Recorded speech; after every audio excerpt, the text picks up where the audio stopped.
When it comes to using a light with your handgun, it's a very limited applicability to the concealed carrier.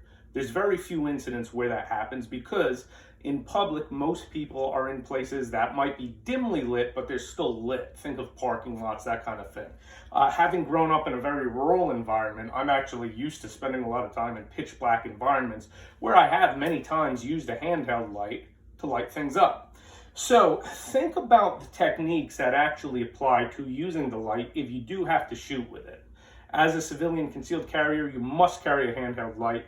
Light on the gun is totally optional. In my opinion, not worth the exercise of it, honestly. The reason I say that is because as a civilian law-abiding concealed carrier, if you suspect there is danger in a dark environment, you need to identify that potential danger.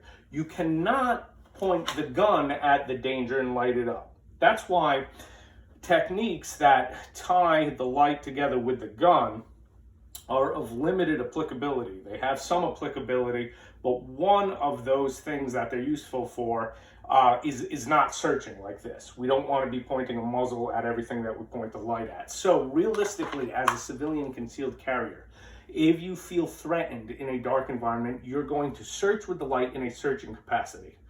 From here, if you identify something that you deem threatening, the most efficient way to engage it with gunfire is to pull the light into your temple area. Sometimes it's called the neck index, sometimes the cheek index. The truth is, to shoot well with it, you want it aligned right about with your eye, so it's sort of a temple index. So if I identify something in a dark environment that's a threat, I'm going to come into that temple index and then deploy my handgun. And in that position, I very effectively am still lighting up the target now and casting light onto my sight so I can effectively shoot from this position.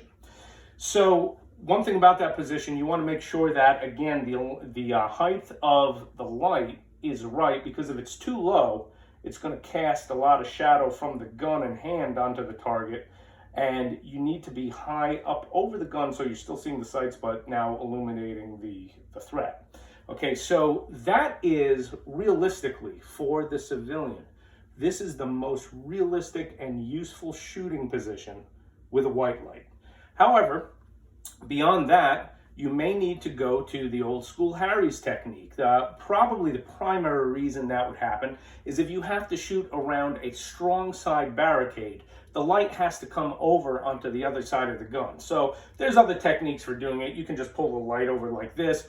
I find the Harry's technique the most efficient for that. So if I'm on a strong side barricade, I just move over to the old school Harry's technique, and that's a very good technique for actually shooting from, but now it would allow me to get on the other side of the gun to shoot around a strong side barricade. So for the armed citizen, approach it realistically. If you need the light, you're not going to yet be pointing the gun at something you've not identified. You are most likely going to be searching and identifying what is that.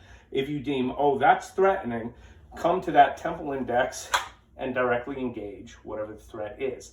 If you have to shoot around a strong side barricade, move over to the Harry's technique and do so. Those three light holds, FBI searching kind of technique, the temple index, and the Harry's hold, those three techniques will do everything you ever need to do with a light and a gun in your hand in the very unlikely circumstance that you would have to do so anyway.